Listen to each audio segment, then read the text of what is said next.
Daniel pasal yang ke-6 ayat yang ke-10. Kita baca bersama-sama. 2, 3. Demi didengar Daniel bahwa surat perintah itu telah dibuat, pergilah ia ke rumahnya. Dalam kamar atasnya ada tingkap-tingkap yang terbuka ke arah Yerusalem. 3 kali sehari ia berlutut, berdoa serta memuji Allahnya seperti yang biasa dilakukannya. Kita seringkali mendengar kehebatan dari Daniel, ya, dia masuk gua singa tapi tidak mati, ya, dan ada banyak hal yang dialami oleh Daniel, tetapi berapa banyak yang tahu bahwa kehebatannya itu sampai singa yang lapar tidak dapat menerkam dia. Apa sebabnya, saudara? Ya, apa yang membuat singa-singa itu tidak dapat menerkam dia? Saya percaya bahwa penyebabnya adalah ayat yang kita baca tadi, bahwa Daniel berdoa sehari 3 kali, yaitu waktu sarapan, makan siang, dan makan. Amin. Bilang amin. Kok takut-takut saudara-saudara, ya? Kalau kita mau makan itu kayaknya bukan doa, ya, mengucap syukur aja, ya. Daniel adalah seorang menteri, ya. Dia bukan RT, RW, lurah, camat, menteri. Tentu banyak sekali kesibukan, ya. Tetapi dia mengambil waktu sehari 3 kali berdoa. Bagaimana kita banyak anak Tuhan terlalu sibuk sekali sehingga tidak banyak mengambil waktu untuk berdoa. Ya, saudara-saudara, kesibukan apapun yang kita kerjakan tiap hari, kita tentu gak bisa meninggalkan tidur, mandi, atau makan, saudara.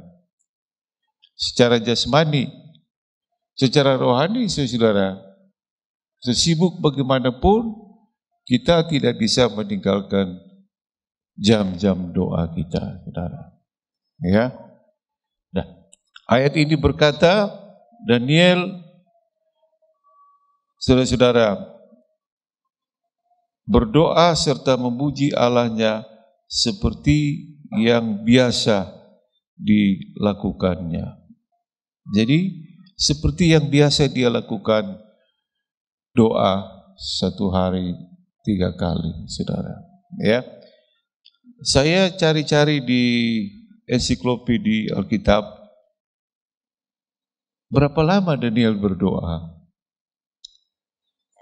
3 kali itu berapa lama dia berdoa? Apakah 1 jam? Setiap doa jadi 1 hari 3 kali 3 jam? Atau kenapa tidak ditulis di situ? Sebab ya relatif, saudara. Saudara mau berdoa 5 menit, 10 menit, 20 menit, atau lebih, ya. Tetapi saudara, berapa lama pun kita berdoa, ya mari kita belajar mendisiplinkan diri kita, selalu datang di hadapan Tuhan dan berdoa, saudara. Ya, saya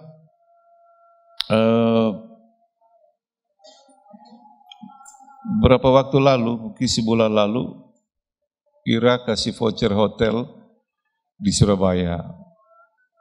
Ya, ini Pak, kalau nggak dipakai nanti hangus.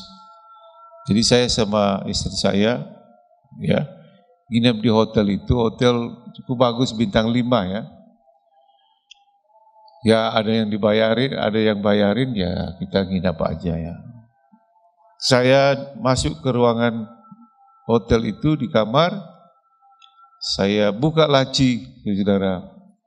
Saya buka laci dan saya temukan Alkitab bahasa Inggris. Lalu saya begitu saja membuka itu, ya, seret gitu. Lalu saya baca. Wah, saya kaget, saudara. Ya, kok saya bisa ketemukan ayat ini hanya sekali buka begitu ya? Ya, kalau nggak salah itu di kitab Perjanjian Lama, Raja-Raja kalau nggak salah. Di situ dikatakan, bangunan yang kamu bangun, aku tahu bangunan yang kamu bangun, maka telingaku aku sedengkan ke bangunan itu, dan mataku aku tujukan ke bangunan itu. Saya langsung kait-kaitkan itu bangunan ini, saudara.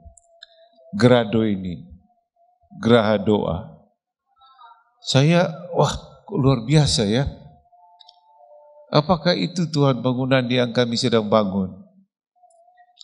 Ya, tapi saya kira tidak ada yang kebetulan buat Tuhan, saudara. Amin. Bangunan yang kamu bangun itu, mataku selalu aku tertuju di situ, dan telingaku aku sedengkan mendengar doa-doa yang dinaikkan dari bangunan itu, bangunan ini, Geraha Doa ini. Jadi tidak sia-sia kalau saudara datang berdoa di sini. Tuhan menyedengkan telinganya dan mendengar doa-doa saudara. Dan melihat setiap orang yang datang berdoa di tempat ini. Amin, saudara. Ya. Nah, saudara yang kasih dalam Tuhan, apa yang Daniel dapat selanjutnya akibat dari doa itu, saudara perhatikan baik-baik. Coba kita baca Daniel pasal yang ke-1 ayat yang ke-20. Daniel 1 ayat yang ke-20, kita baca sama-sama. 2, 3. Dalam tiap-tiap hal yang memerlukan kebijaksanaan dan pengertian yang ditanyakan raja kepada mereka, didapatinya bahwa mereka 10 kali lebih cerdas daripada semua orang berilmu dan semua ahli jampi di seluruh kerajaannya. Didapati bahwa mereka, Daniel dan teman-temannya, ya, ada beberapa orang, bahwa mereka 10 kali lebih cerdas. Saya percaya bahwa Tuhan bisa beri pengetahuan yang luar biasa bagi anak-anaknya. Saudara, ya, bukan hanya pengetahuan duniawi, tapi hikmat juga. Beda pengetahuan duniawi dan hikmat, saudara. Seperti Salomo, ya, Tuhan kasih hikmat, 2 ibu berkelahi 1 bayi, ya, masing-masing bilang ini bayi saya, ini bayi saya. Lalu Salomo yang ada hikmat dari Tuhan, ambil pedang.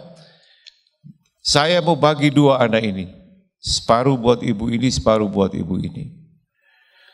Lalu ibu yang sebelah kiri bilang, ya bagus begitu. Tapi ibu yang sebelah kanan bilang, jangan, kasih saja sama dia. Saudara sendiri sudah tahu mana ibu aslinya. Ya, yang bilang jangan kasih, itu hikmat, saudara. Ya, hikmat Salomo, dia menulis Amsal Sulaiman 30-31 ayat, pasal kalau tidak salah. Yang saudara banyak berdoa, ya, terutama yang anak-anak muda, bahkan kita semua, Tuhan akan menambahkan pengetahuanmu, hikmat surgawi. Enggak usah 10 kali lipat, saudara-saudara. 3 kali lipat aja.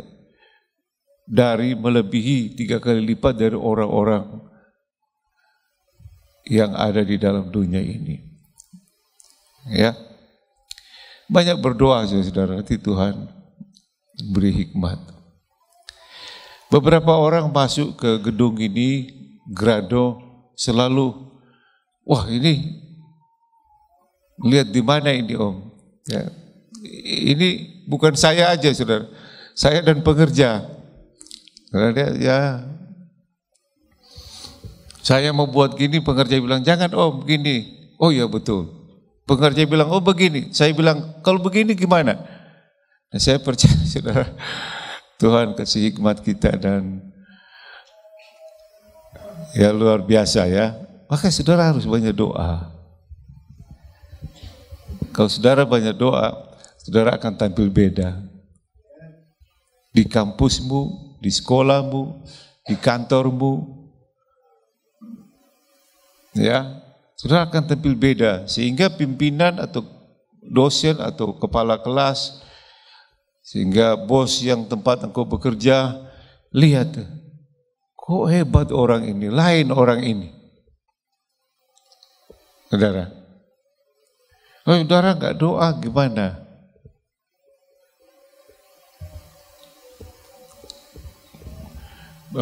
Pelayan-pelayan di depan, mulai dari pengkhotbah, WL singer, saya bilang sama Reza selalu, Re, kamu khotbahmu bagus, tapi tolong tambah dengan doa. Khotbah yang muncul dari kepala akan menyentuh kepala jemaat. Tapi kalau khotbah yang muncul dari kepala dan hati karena urapan Roh Kudus juga akan menjamah sampai ke hati jemaat. Yang berikut kita lihat Daniel 2 ayat 47 ayat 48. Daniel 2 47 ayat 48. Mari kita baca sama-sama.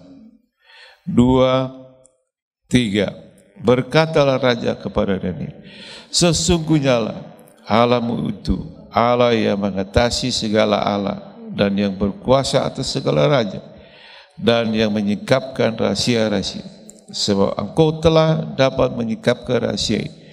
Lalu raja memuliakan Daniel, dianugerahnya lah dengan banyak pemberian yang besar, dan dibuatnya dia menjadi penguasa atas seluruh wilayah Babel dan menjadi kepala semua orang bijak di Babel.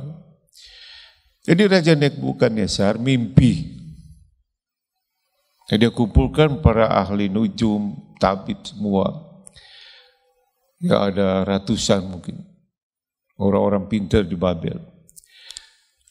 Kamu artikan mimpi saya.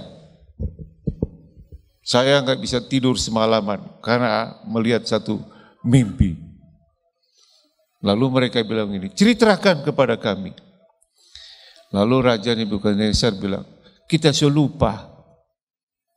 lupa mimpi. Oh, gimana mau menafsirkan sebuah mimpi yang pemimpi pun lupa mimpi apa? Lalu Raja bilang dalam 3 hari tidak diartikan, semua dibunuh. Mau masuk hari ketiga, mereka panggil Daniel dan ayah. Dan Daniel bilang begini, bukan saya, tapi Tuhan yang akan menjelaskan mimpi Tuanku Raja. Raja pun sudah lupa. Itu raja mimpi satu patung yang besar, ya, kaki kiri dari tanah, kanan dari emas dan sebagainya. Diceritakan, Tuanku melihat ini patung yang besar. Ah ya itu. Tuh. Ya betul itu yang saya mimpi. Saya sudah lupa tapi ya betul. Lalu artinya diberitahu saudara. Lalu wah luar biasa saudara. Ya. Lalu raja bilang, Saudara, sesungguhnya Allahmu itu Allah yang mengatasi segala Allah, yang berkuasa atas segala raja, dan yang menyingkapkan rahasia-rahasia, sebab engkau telah dapat menyingkapkan rahasia itu. Dapat hadiah ayat 48. Raja memuliakan Daniel, dianugerahinya lah dengan banyak pemberian yang besar. Bila amin. Saudaramu dapat pemberian yang besar, banyaklah berdoa, saudara. Amin. Pemberian yang besar, dan dibuatnya dia menjadi penguasa atas seluruh wilayah Babel dan menjadi kepala bagi semua orang bijaksana di Babel. Saudara, ini akibat dari doa, saudara. Ya. Tadi pagi saya pergi doa di Kebun Raya, Purwodadi. Karena sekarang Kebun Raya Purwodadi itu tidak dikelola oleh perhutani lagi, tapi disewakan ke perusahaan swasta PT Kompas, ya, media Kompas itu. Ya, jadi mobil tidak bisa masuk lagi, harus turun di depan lalu jalan kaki ke dalam, lalu sewa bis atau sewa golf cart, ya. Saya bilang sama Billy, sewa golf cart aja, ya 100.000 supaya kita bisa doa. Kalau naik bis satu orang 20.000, tapi dia hanya muter, nggak berhenti. Saya berdoa di situ. Dia bilang kamu jalan-jalan aja pakai golf cart, ya. Oh dia Billy orang, bos kemana? Orang naik golf cart kan itu. Bos, ya, bilang aja dari PT Tambang Batubara, ya. Saya bilang kalau Om telepon kamu datang jemput Om, saudara. Saya minta nomor HP JM-nya dan kita sudah janji mau ketemu di sini, ya, sama pimpinannya dari PT Kompas. Dan kita mau dialog di TV, kita iklankan, dan kita bisa masuk itu dengan bebas nanti, saudara. Ya, hanya setengah jam dari sini, saudara. Itu Firdaus saya, saudara. Di Kebun Raya Purwodadi. Itu taman Getsemani saya, saudara. Ya. Nah, yang berikut kita melihat akibat dari doa itu adalah di dalam ayat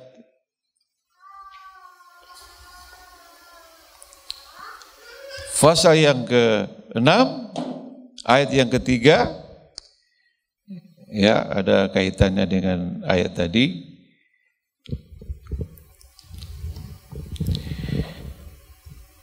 Sama-sama.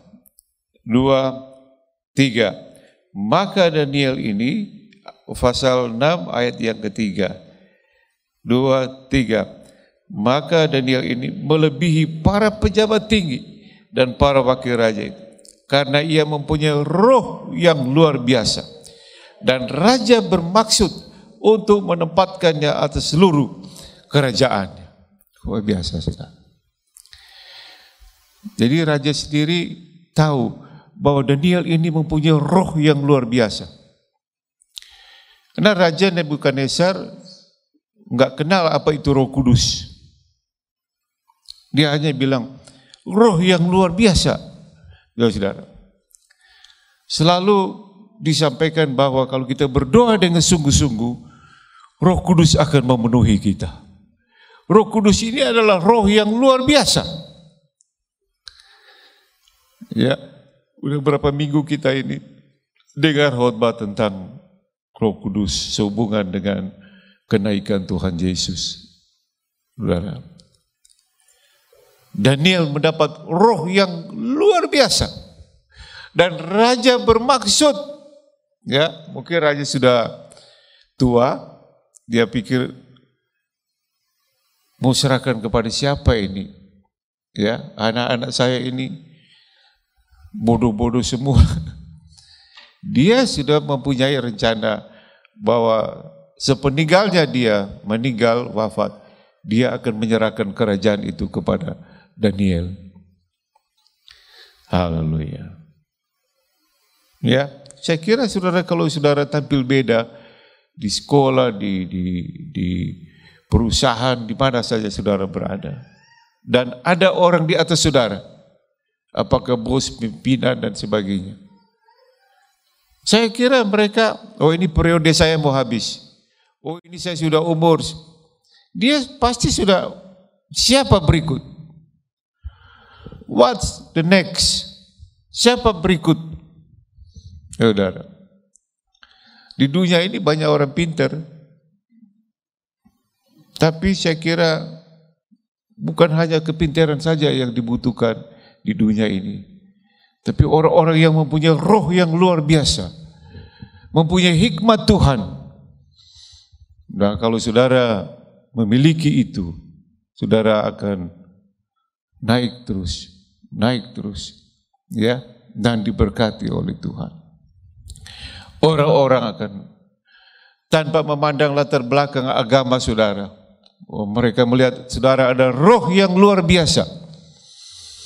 Ya, saudara akan menjadi pilihan daripada orang-orang di atas saudara.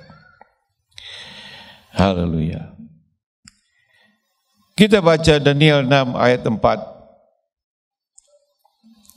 Kita baca sama-sama, 2, 3. Kemudian para pejabat tinggi dan wakil raja itu mencari alasan dakwaan terhadap Daniel dalam hal pemerintahan, tetapi mereka tidak mendapat alasan apapun atau sesuatu kesalahan, sebab ia setia dan tidak ada didapati suatu kelalaian atau suatu kesalahan pada Daniel.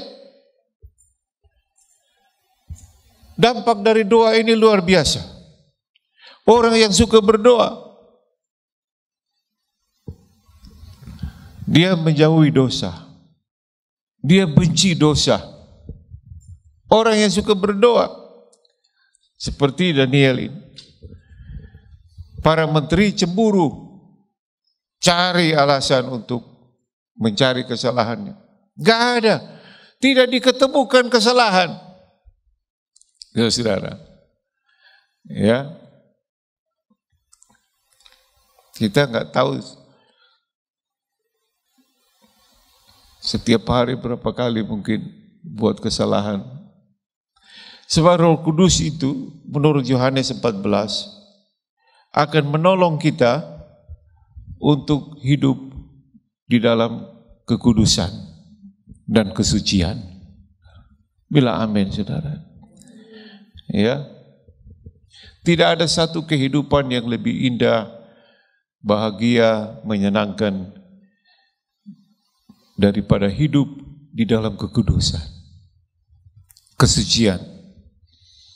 Saudara, ya, mari saudara, banyak doa dan Roh Kudus turun ke atas saudara.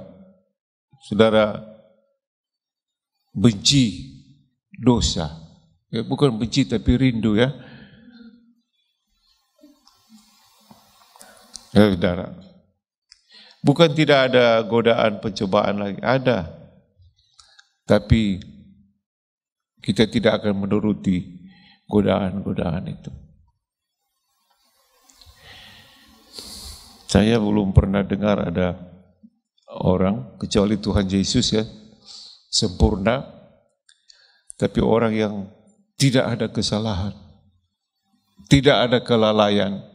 Artinya semua pekerjaan yang dipercayakan kepadanya dikerjakan dengan baik. Enggak ada korupsi di situ. Tidak ada nepotisme, tidak ada kelalaian. Haleluya. Ya. Nah, akhirnya kita sampai kepada ayat yang terkenal dalam Daniel 6 ayat yang ke-23. Di sana dikatakan Daniel akhirnya dimasukkan ke dalam gua singa. Ayat 23, lalu sangat sukacitalah raja dan ia memberi perintah supaya Daniel ditarik dari dalam gua itu. Maka ditariklah Daniel dari dalam gua itu, dan tidak terdapat luka apa-apa padanya, karena ia percaya kepada Allahnya. Ya, jadi karena mereka cemburu kepada Daniel yang luar biasa, para menteri datang kepada raja. Raja, mari kita buat satu peraturan. Dalam 1 bulan ini tidak boleh ada orang ke gereja menyembah, berdoa kepada Allah lain, dewa lain, kecuali kepada raja saja. Raja senang, keluarkan cincinnya, meterai surat itu, disebarkan di seluruh kerajaan. 1 bulan ini tidak boleh ada yang menyembah kepada dewa atau Allah lain. Harus kepada raja saja yang disembah. Nah, lalu mereka kepergok, Daniel sedang berdoa 3 kali tiap hari. Memang mereka mau jebak. Mengenai dosa, kelalaian, kesalahan tidak dapat di dalam Daniel. Hanya mengenai keyakinannya. Bukankah itu yang sedang terjadi saat ini? Keyakinan kita. Ya, orang-orang Kristen dijebak, hanya ngomong salah titik koma tentang agama mereka, dilapor. Oh, sudah. Nah, ini yang sedang terjadi pada saat ini. Saudara, tapi apapun yang terjadi dalam hidup kita, mari kita setia tetap percaya kepada Tuhan kita, Yesus Kristus. Ya, jangan bergeser, saudara. Kalau kita berjalan dalam kebenaran, pasti Tuhan akan bela. Saudara-saudara, jadi singa tidak dapat menyentuh Daniel. Padahal sudah dimasukkan ke dalam goa, kandang singa ditutup. Pagi-pagi Raja Darius datang. Daniel,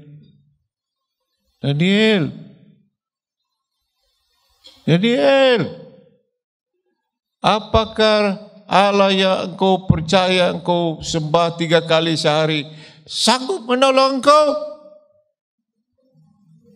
Saudara, wah, udah mati ini orang. Daniel, ya wis.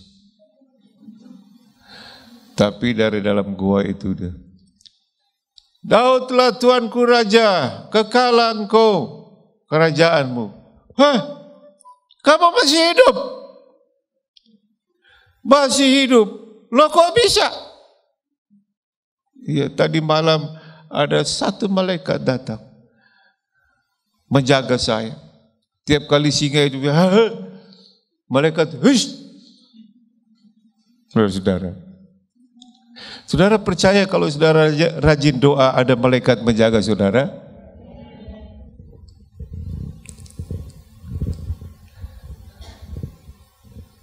Itu Tuhan bilang satu malaikat aja.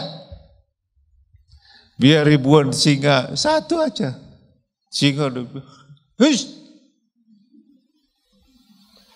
Lalu raja bilang begini, woi, keluarkan dia. Waduh, senang sekali raja. Jadi dia dikeluarkan. Lalu saudara-saudara, ayat 24 berkata begini. Kita baca sama-sama. 24. 2, 3. Raja memberi perintah. Lalu diambillah orang-orang yang telah menuduh Daniel dan mereka dilemparkan ke dalam gua singa. Baik mereka maupun anak-anak dan istri-istri mereka. Belum lagi mereka sampai ke dasar gua itu, singa-singa itu telah menerkam mereka, bahkan merubuhkan tulang-tulang mereka. Inilah musuh-musuh Daniel yang Tuhan katakan, jangan membalas, jangan menghakimi musuhmu, serahkan kepada Tuhan. Saudara enggak tahu sebagai orang percaya, orang Kristen, ini Kristen, Nasrani, lalu ditambah 1 predikat lagi, kafir.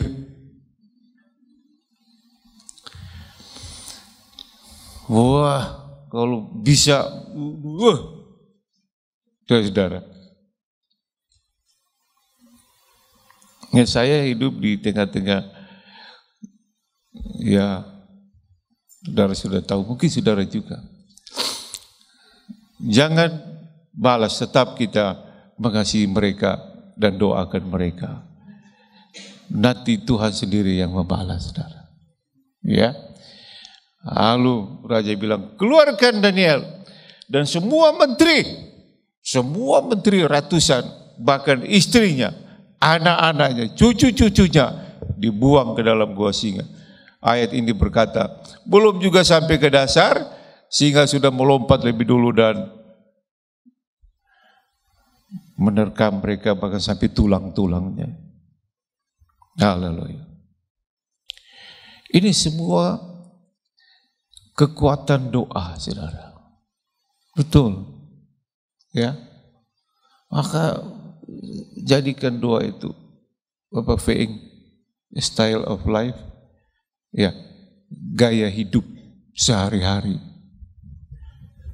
Kalau saudara sibuk, nggak usah ke taman, nggak usah ke gunung, nggak usah ke, mungkin saudara lagi beraktivitas sehari-hari, saudara berdoa. Ya. Kalau saudara bawa mobil lampu merah kan, paling lama lampu merah di Malang ini dirampal itu 3 menit. Saudara doa aja, nanti ada yang beritahu saudara jalan apa enggak. Jalan, saudara. Jadikan doa itu satu gaya hidup saudara. Haleluya. Sebenarnya banyak ayat-ayat. Berdoalah supaya kamu tidak jatuh di dalam pencobaan. Banyak sebenarnya. Nanti Ilona kasih pelajaran mengenai doa, ya, saudara. Nah, kita lihat ayat 26 berkata begini. Ayat 26, ayat yang terakhir. Baca sama-sama, 2, 3. Bersama ini kuberikan perintah bahwa di seluruh kerajaan yang kukuasai, orang harus takut dan gentar kepada Allahnya Daniel, sebab dialah Allah yang hidup, yang kekal untuk selama-lamanya. Pemerintahannya tidak akan binasa dan kekuasaannya tidak akan berakhir. Apakah ini? Bahwa raja mengeluarkan surat, satu perintah yang dimeterai dengan cincinnya. Seluruh rakyat di kerajaannya harus takut kepada Allahnya Daniel, harus tunduk, harus patuh kepada Allahnya Daniel. Ya, saudara, ya, dan orang-orang bilang, wah, bukan main dia. Orang Kristen ini Allahnya luar biasa. Siapa? Yesus Kristus. Jadi saudara-saudara, dengan doa ini kita dapat memenangkan banyak jiwa-jiwa untuk Tuhan. Amin, saudara-saudara. Menangkan jiwa-jiwa untuk Tuhan. Haleluya. Ya, kita perlu bersaksi juga, tapi untuk membuat mereka bertobat itu bukan bagian kita. Kita hanya bersaksi saja.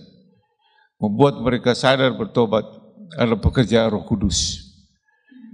Saudara berdoa buat suamimu, istrimu, anak, orang tua, bos, majikan, dan tetanggamu, doakan sampai mereka menerima Tuhan sebagai Tuhan dan Juru Selamat. Ayat yang terakhir 28 berkata begini, dan Daniel ini mempunyai kedudukan tinggi, haleluya, pada zaman pemerintahan Darius dan pada zaman pemerintahan Kores orang Persia itu. Daniel mempunyai kedudukan yang tinggi untuk 2 periode, dua pemerintahan Darius dan Kores. Saudara, haleluya. Banyak berdoa. Amin. Banyak berdoa, saudara. Berapa lama om? Sakarepmu. Oh 3 menit, 5 menit, 10 menit. Berdoa. Ya, jadi mari kita jadikan doa ini satu gaya hidup kita. Saudara. Tuhan kiranya memberkati kita semua. Kepadamu ku berdoa dan ku pinta. Kita nyanyikan lagu itu bersama-sama. Haleluya.